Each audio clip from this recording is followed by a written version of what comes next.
Thank you, dear President.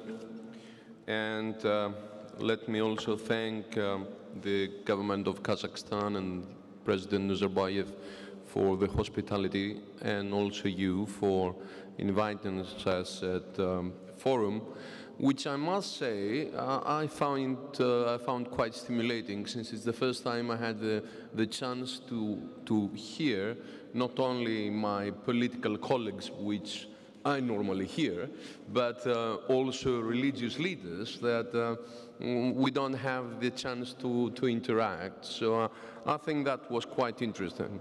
But having said that, I must say that I'm quite perplexed after all this quite lengthy discussion.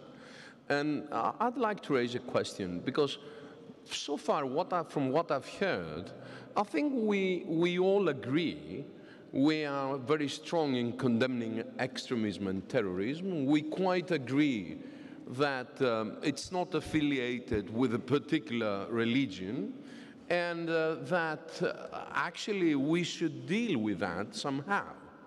So if we really believe that, and that involves, in my understanding, superpowers like the USA or EU or the Russian Federation or China, actually the whole world, plus all religions, that leaves me with a question. How could we tolerate seeing in our televisions those criminals decapitating human beings, torturing people, destroying monuments, and still not being able to to deal with this criminal organization? It's not a state, of course, this criminal organization, and still not being able to do something efficient about this kind of terrorism, which really creates a very serious question about the international community, its capacity, and its possibility to seriously act and deal with these issues. So, in my view, and let me here push one idea, because I did hear very interesting analysis of what are the causes of terrorism, and a lot of things have been heard. Poverty, illiteracy, intolerance, a lot of things that probably are quite right. But when we go back to our countries and when we go back to our people would like to hear a very concrete and specific answer of how we're going to guarantee safety and how we're going to deal with it. If we are going to answer to them like, okay, we're going to deal with it because we're going to deal with the world poverty, that probably is not an answer that they will accept, because the world poverty, of course we have to take measures, of course we take measures, of course we have to do things, but this is not a direct answer. This is the answer we're going to give to the thousands, hundreds of thousands of Syrian refugees who have lost their homes.